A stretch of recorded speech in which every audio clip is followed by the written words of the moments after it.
Hello YouTube world, this is Johnny Moe with the backpack comparison part 2. I wanted to give some more information on these backpack blowers. The BR600 is, the price on that is, I believe I paid $499.99. Same with the Echo. We did get a huge discount on Echo again because we were a fleet member with them. The EBZ 8500 was the most expensive at $629.99. Very expensive blower, worth it in the fall. You do not want to use this in the summer. It's big. Your employees will not use it. Hey Stars, how you doing? Hi buddy. How you doing? You just wandering around, trying to get in my YouTube videos. That's my dog Stars, my watchdog. She watches everything. Here she comes. But seriously guys, back on point. The Stihl BR600 is at 712 CFM. The Echo is at 756 CFM. The EBZ 8500 is at 905 CFM. And as you see in the previous one, the EBZ blew the leaves much further and much wider than the other two. I personally like the EBZ 8500 in the fall. It does not bother me. I'm also 6'2" and well over 250. The Echo PB770 doesn't bother me at all.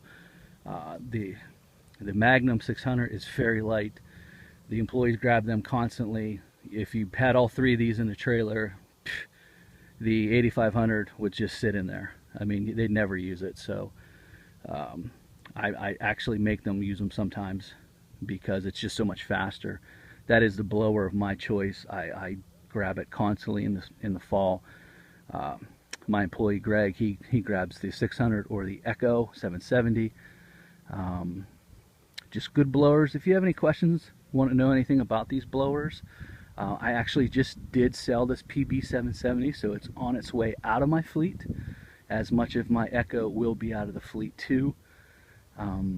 We'll probably go to all Stihl, or we'll have a mix of Stihl and Husqvarna.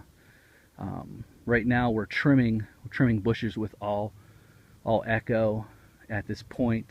I think 4 years ago we went with all Red Maxes, and good line of product. Very poor carburation, cost too much to replace the carburetor. That's why I left them. Echo's carburetor is a Zama. It is only 60 bucks to replace, where the Red Max was a wall barrel. It's $100 to replace, and to be honest with you, they both went bad around the same amount of times. We had some issues with the fuel here, with the ethanol. We don't use ethanol fuel anymore, so it's not really an issue.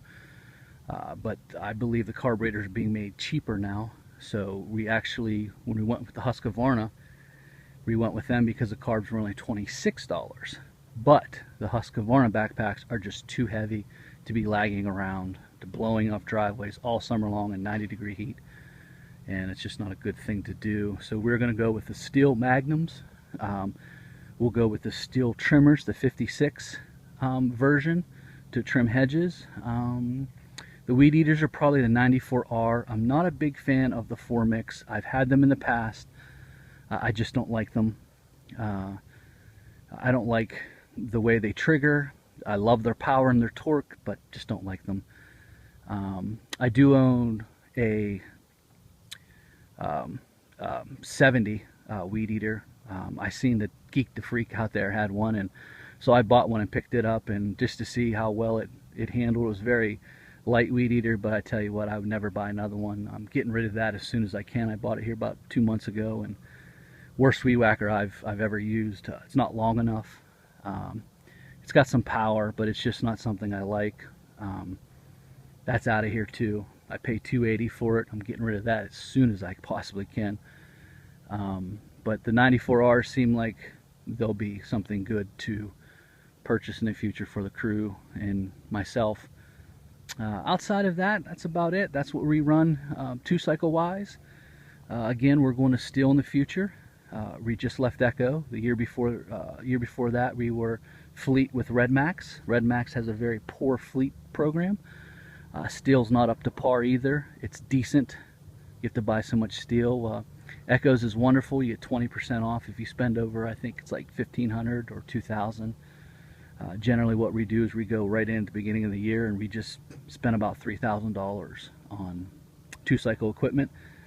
But this time I decided not to do that. I'm going to piece it out piece by piece, see how long these Husqvarna weed eaters will last. They are the 326s. They are the nicest weed eaters, the lightest. They're not the most powerful. Personally, the most powerful weed eater I like for trimming and brushing is the 266T by Echo.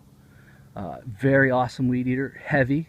Employees do not like it. I did not mind it. But again, when you're running with employees, you have to buy towards what they'll use and what's comfortable for them to run all day. You want to make your employees as comfortable as possible.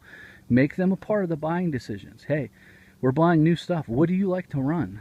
Again, guys, don't just think of yourself when you're going out there and buying stuff. What do your employees like to run?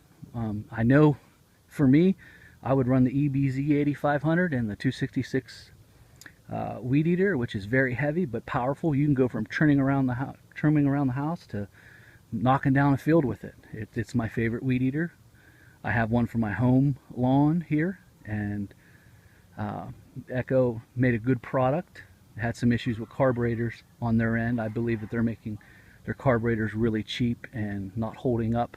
Even when you don't use ethanol fuel, I've found carb failures. We've had to buy some gasket kits and redo them with the diaphragms. Sometimes I'll just buy them from Parts Tree carburetors. I keep them on the shop wall and we'll switch them out.